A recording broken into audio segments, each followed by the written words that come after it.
ರಾಷ್ಟ್ರ ರಾಜಧಾನಿ ಹೊಸದಿಲ್ಲಿಯಲ್ಲಿ ನಡೆಯುತ್ತಿರುವ ಜಾಗತಿಕ ಎಐ ಇಂಪ್ಯಾಕ್ಟ್ ಶೃಂಗಸಭೆ ಭಾರತದ ಎಐ ಸಾಮರ್ಥ್ಯಕ್ಕೆ ಸಾಕ್ಷಿ ಒದಗಿಸಿದೆ.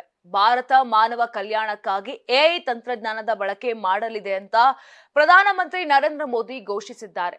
ಭಾರತದ ಎಐ ಗುರಿಗೆ ಮನಸೋತಿರುವ ಜಾಗತಿಕ ಪಾಲುದಾರರು ಭವಿಷ್ಯದ ಜಂಟಿ ಯೋಜನೆಗಳನ್ನ ಘೋಷಿಸಲಾರಂಭಿಸಿದ್ದಾರೆ.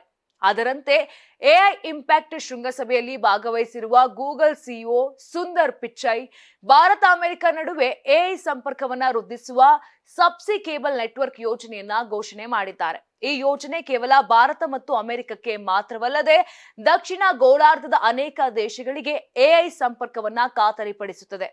ಎಐ ಇಂಪ್ಯಾಕ್ಟ್ ಶೃಂಗಸಭೆಯ ಮಾಧ್ಯಮಗೋಷ್ಠಿಯಲ್ಲಿ ಮಾತನಾಡಿದ ಸುಂದರ್ ಪಿಚೈ, ಭಾರತವು ತನ್ನ ಎಐ ತಂತ್ರಜ್ಞಾನದ ಅಸಾಧಾರಣ ಪಥವನ್ನ ನಮ್ಮೆಲ್ಲರ ಮುಂದೆ ತೆರೆದಿಟ್ಟಿದೆ.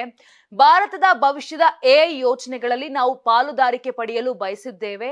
ನಮ್ಮ ಪಾಲುದಾರಿಕೆ ಜಾಗತಿಕ ಎಐ ವ್ಯವಸ್ಥೆಯಲ್ಲಿ ಕ್ರಾಂತಿಕಾರಿ ಬದಲಾವಣೆ ತರಲಿದೆ ಎಂಬ ವಿಶ್ವಾಸ ಇದೆ ಅಂತ ಹೇಳಿದ್ರು. ಇನ್ನು ಗೂಗಲ್ ಆಂಧ್ರ ಪ್ರದೇಶದ ವಿಶಾಖಪಟ್ಟಣಂನಲ್ಲಿ ಎಐ ಹಬ್ ನಿರ್ಮಾಣ ಮಾಡ್ತಿದೆ. ಇದಕ್ಕಾಗಿ ಬರೋಬ್ಬರಿ 15 ಬಿಲಿಯನ್ ಅಮೆರಿಕನ್ ಡಾಲರ್ ಹೂಡಿಕೆ ಮಾಡುತ್ತಿರುವ ಗೂಗಲ್ ಸಬ್ಸಿ ಕೇಬಲ್ ನೆಟ್ವರ್ಕ್ ಯೋಜನೆಯನ್ನು ಇದರಲ್ಲಿ ಸೇರಿಸಿದೆ.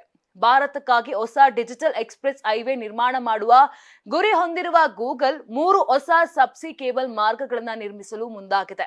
Karnataka TV leader awards 2025 best MLA nomination Bengaluru ವಿಭಾಗ ಎಸ್ಆರ್ ವಿಶ್ವನಾಥ್ ಯಲಹಂಕ ಕ್ಷೇತ್ರ, ಪ್ರಿಯಾ ಕೃಷ್ಣ ಗೋವಿಂದರಾಜನಗರ ಕ್ಷೇತ್ರ, ಎಚ್.ಸಿ. ಬಾಲಕೃಷ್ಣ ಮಾಗಡಿ ಕ್ಷೇತ್ರ, ಸತೀಶ್ ರೆಡ್ಡಿ ಬೊಮ್ಮನಹಳ್ಳಿ ಕ್ಷೇತ್ರ, ಉದಯ್ ಬಿ ಗರುಡಾಚಾರ್ ಚಿಕ್ಕಪೇಟೆ ಕ್ಷೇತ್ರ, ಎಸ್ ರಘು ಸಿವಿರಾಮನ್ ನಗರ ಕ್ಷೇತ್ರ, ರಿಜ್ವಾನ್ ಅರ್ಷದ್ ಶಿವಾಜಿನಗರ ಕ್ಷೇತ್ರ, ಎನ್ಎ ಆರಿಸ್ ಶಾಂತಿನಗರ ಕ್ಷೇತ್ರ, ಶರತ್ ಬಚ್ಚೇಗೌಡ ಹೊಸಕೋಟೆ ಕ್ಷೇತ್ರ, ಧೀರಜ್ ಮುನಿರಾಜು ದೊಡ್ಡಬಳ್ಳಾಪುರ ಕ್ಷೇತ್ರ, ಎನ್ ಶ್ರೀನಿವಾಸಯ್ಯ ನೆಲಮಂಗಲ ಕ್ಷೇತ್ರ, ಎಂ ಕೃಷ್ಣಪ್ಪ ಬೆಂಗಳೂರು ದಕ್ಷಿಣ ಕ್ಷೇತ್ರ.